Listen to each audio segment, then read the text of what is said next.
इधर उधर देखते हुए गोरी कवि हरियाली तोती के घर में घुस जाती है। वो जाकर मिठाई खाने लगती है।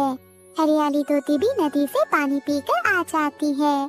शर्म करो गोरी, तुम बूढ़ी हो गई हो, मगर अभी तक तुम्हारी चोरी करने की आदत नहीं गई। जाओ, भाग जाओ यहाँ से। बहुत टहटह करने लगी है तू तोती, क्या हुआ अगर थोड़ी सी मिठाई खा ली तो? गुस्से में गोरी कवि वहाँ से चली जाती है। उल्टी सी चोर कवि मुझे ही बातें सुना रही है। कुछ दिनों बाद रानू चिड़िया अपने दोस्तों की दावत करती है। वो सबसे पहले हरियाली तोती के पास जाती है। हरियाली बहन, आज शाम को मेरे घर आ जाना, मैं आप सबके लिए मीठी खीर बनाऊंगी, सब मिलकर खाएंगे। क्या मीठी खीर? मेरा तो मीठी खीर खाने को आज बहुत मन कर रहा था, मगर चिड़िया उस गोरी कवि को नहीं बुलाना। आज वो मेरे घर में चोरी कर रही थी। वो हमेशा सबकी चोरी करती है, तुम उसे अपनी दावत पर नहीं बुलाओगी। हाँ हाँ हरियाली बहन, मैं गोरी कवि को नहीं बुलाऊंगी। फिर रानू चिड़िया कबूतर के पास जाती है। कबूतर भैया, आज शाम को आप मेरे घर आ जाना, मैं मीठी खीर बना रही हूँ, सब मिलकर खाएंगे और बातें करेंगे। चिड़िया, क्या मैं अपनी पत्नी को भी साथ ले आऊं? हाँ कबूतर भैया, लेकर आना, सब मिलकर मीठी खीर खाएंगे। ऐसे ही रानू चिड़िया मिठू तोते के पास जाती है और बुलबुल के पास भी। ये सब बातें गोरी कवि सुन रही थी। अरे वाह, छोटी चिड़िया मीठी खीर बना रही है, मेरे तो मुँह में अभी से पानी आ रहा है। यानी मीठी खीर बनाने के लिए अभी चूल्हे में आग जलाई ही थी कि गोरी कवि वहाँ आ जाती है। चिड़िया चिड़िया, सुना है तुमने सबकी दावत की है, मगर मुझे नहीं बुलाया। तुम चोरनी हो और बुरी भी, मैं बुरे पक्षियों से दोस्ती नहीं करती। गोरी कवि गुस्से में वहाँ से चली जाती है।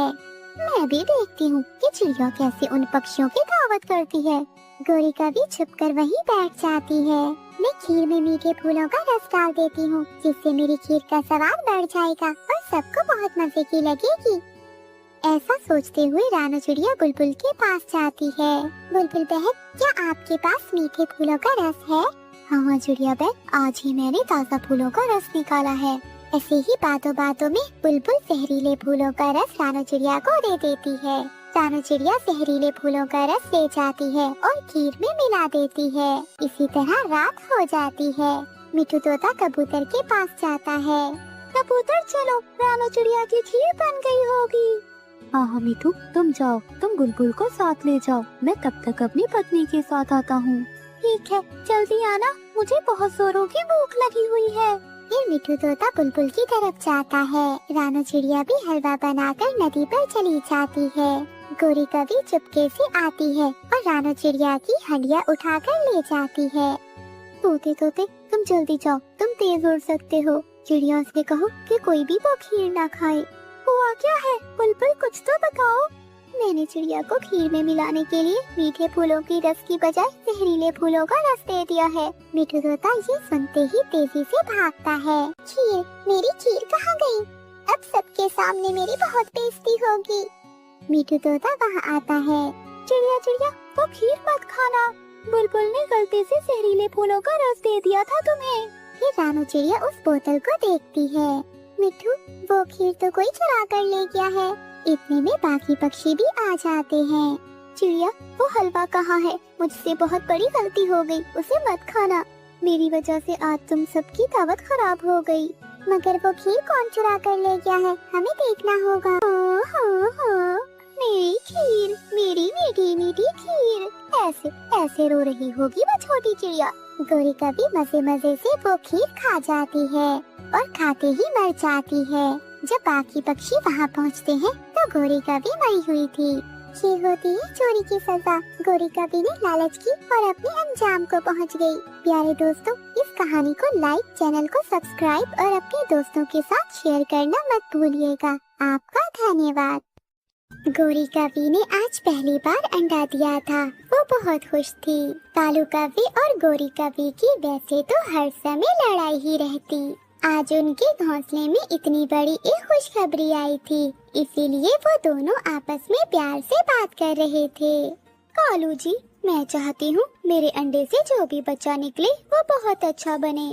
कौवा हो या कवि, जो भी अंडे से निकलेगा हम उसकी परवरिश अच्छे से करेंगे। और गोरी, तुम भी खुद को बदलो, ऐसा ना हो कि हमारा आने वाला बच्चा भी तुम्हारे जैसा हो जाए। कालू जी, जो भी कहना है कह लो, खुली छुट्टी है तुम्हें। आज मैं बिल्कुल भी लड़ाई के मूड में नहीं हूँ, क्योंकि मेरा सुंदर सा छोटा सा कौवा जो आने वाला है अब। ठीक है, अब तुम इस अंडे की अच्छे से रक्षा करना। फिर कालू कौवा गोरी कौवी के लिए भोजन ढूंढने निकल जाता है। कालू कौवा भोजन ढूंढते ढूंढते जंगल में निकल जाता है, मगर उसे भोजन कहीं से भी नहीं मिलता। वो थक हार कर एक पेड़ पर बैठ जाता है। तभी वहाँ कबूतर और रानू चिड़िया भी आ जाती हैं। कालू, तुम ऐसे क्यों निराश होकर बैठे हो? क्या बात है? सच सच बताऊं? कालू भैया, हमें हमेशा सच सच बोलना चाहिए, कभी भी मजाक में झूठ नहीं बोलना चाहिए, क्योंकि एक सच छुपाने के लिए हमें 1000 झूठ बोलने पड़ते हैं। रानू, आज गोरी ने अंडा दिया है। कालू, ये तो खुशी की बात है और तुम उदास बैठे हो। हाँ कालू भैया, ये तो बहुत खुशी की बात है। अब तो हमारी पार्टी बनती है। मैं उदास इसलिए हूँ कि मैंने अब चोरियाँ छोड़ दी हैं। अब मैं नहीं चाहता कि मेरा आने वाला बच्चा मुझसे चोरियाँ सीखकर मेरे जैसा बने, और मैंने गोरी को भी समझा दिया है। कालू, ये भी तो खुशी की बात है, इसमें भी कोई उदासी की बात नहीं। बल्कि तुमसे ज्यादा खुशी तो हम पक्षियों को होगी, क्योंकि अब हमारा भोजन तो चोरी नहीं होगा। सुनो तो कबूतर, मैंने सारी उम्र काम तो किया नहीं और ना ही भोजन ढूंढा है। अब मैं दोपहर से भोजन ढूंढ रहा हूँ, मगर मुझे भोजन मिल ही नहीं रहा। मैं समझती हूँ कालू भैया, मैं मदद करूँगी आपकी भोजन ढूंढने में। एक तो ये कि भोजन की खोज में सुबह सुबह निकलना है, दोपहर को नहीं। जो पक्षी मुंह अंधेरे उड़ता है और भोजन की खोज में जाता है, उसे उतना ही ज्यादा भोजन मिलता है। चिड़िया, मुझे तो इस बात का पता नहीं था। अब मैं सुबह सवेरे मुंह अंधेरे ही जाऊंगा। कभी भैया, आप ये दाने ले जाएं, आप और गोरी बहन खा लेना। मैं सुबह भोजन लेने जाते हुए आपको साथ ले जाऊंगी। चिड़िया, आप हमेशा दूसरों की मदद करती हो। आपका बहुत बहुत धन्यवाद। आप जरूर मुझे सुबह साथ ले जाना। लेकिन सुबह उठ भी जाना, ऐसा ना हो कि तुम्हारे कारण मुझे भी देर हो जाए। उन्हें बातें करते करते शाम हो जाती है और फिर वो सब अपने अपने घरों को चले जाते हैं। कालू जी, आज तो बहुत देर कर दी आपने आने में। गोरी, मुझे भोजन नहीं मिल रहा था। वो तो चिड़िया ने मुझे कुछ दाने दे दिए और चिड़िया ने मुझे बताया कि भोजन की खोज में मुंह अंधेरे जाते हैं, ना कि दोपहर को। अब मैं मुंह अंधेरे ही चिड़िया के साथ चला जाऊंगा। और फिर ऐसे ही रात हो जाती है और वो दोनों भोजन खाकर सो जाते हैं। सुबह होने के साथ ही चिड़िया की आँख खुल जाती है और वो जल्दी से उठ जाती है। मुझे जल्दी जाना होगा, क्योंकि मुझे आज कौवे भैया को भी साथ लेकर जाना है। रानू चिड़िया जल्दी से कौवे की तरफ चली जाती है। उठ जाओ कालू भैया, उठ जाओ, अब बदलो अपनी आदत। अगर अच्छे काम करने हैं तो सुबह सवेरे मुंह अंधेरे उठकर ही शुरुआत करो। फिर कालू कौवा जल्दी से उठ जाता है। चिड़िया, मैं तैयार हूँ। तुम्हें तो पता है ये आदतें आहिस्ता आहिस्ता ही बदलती हैं। मैं खुद को बदल लूँगा। फिर वो दोनों भोजन की खोज में निकल पड़ते हैं। सीधे मैदान की तरफ जाते हैं। कौवे भैया, यहाँ तो भोजन नहीं है, मगर आप परेशान नहीं होना। कई बार हम पक्षियों को भोजन की खोज में दूर दूर तक जाना पड़ता है। बस तुम यही सोच कर रखना कि मैंने चोरी नहीं करनी, अपना भोजन खुद से ढूंढना है। चिड़िया, वो तो मैंने मन से फैसला कर लिया है कि अब मैं कभी चोरी नहीं करूँगा। कौवे भैया, आप यहीं बैठो और मैं दूसरी दिशा में देख कर आती हूँ। अगर वहाँ भोजन हुआ तो मैं आपको भी ले जाऊंगी। फिर रानू चिड़िया दूसरी दिशा में चली जाती है। जैसे ही रानू चिड़िया वहाँ से जाती है तो आसमान पर गहरे बादल आ जाते हैं और साथ ही तेज बारिश शुरू हो जाती है। वहीं पास में एक पेड़ में बड़ा छेद था। कालू कौवा उसी छेद में छुप जाता है। तभी कालू कौवे का ध्यान सामने पड़ता है, जहाँ पेड़ के नीचे कबूतर का एक छोटा बच्चा गिरा हुआ था।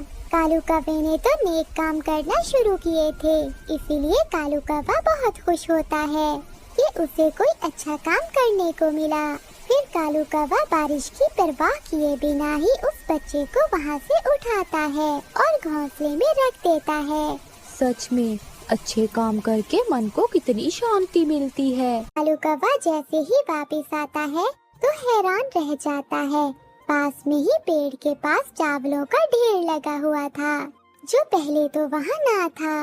कालू कौवा बहुत हैरान होता है। तभी रानू चिड़िया भी वहाँ आ जाती है। कालू भैया, मैं तो वही पेड़ पर बैठ गई, बस बारिश रुकने का इंतजार कर रही थी। आज तो उस दिशा में भी कोई भोजन नहीं मिला। चिड़िया ये देखो मेरे पीछे। रानू चिड़िया वो चावल देखकर हैरान हो जाती है। कौवे भैया, इतने सारे चावल कहाँ से ढूंढे आपने? चिड़िया, वो सामने कबूतर का बच्चा गिर गया था नीचे। मैं उस बच्चे को वापस रखने गया था, लेकिन जब मैं वापस आया तो यहाँ चावल का ढेर लगा हुआ था। लेकिन मुझे कुछ समझ नहीं आया कि चावल कहाँ से आए। लेकिन कालू भैया, मैं समझ गई हूँ। आपने एक अच्छा काम किया है। आपने कबूतर के बच्चे को उसके घोंसले में रख दिया। ऊपर वाले ने ये इनाम के तौर पर आपको दिए हैं, और ऊपर वाला बहुत खुश हुआ है आपके इस काम से। क्या रानो, अच्छे काम करने पर इनाम भी मिलता है? हाँ कालू भैया, बहुत ज्यादा इनाम मिलता है। फिर तो मैं ढूंढ ढूंढ कर अच्छे काम किया करूँगा। कौवे की इस बात पर रानू चिड़िया और कौवा जोर जोर से हंसने लग जाते हैं।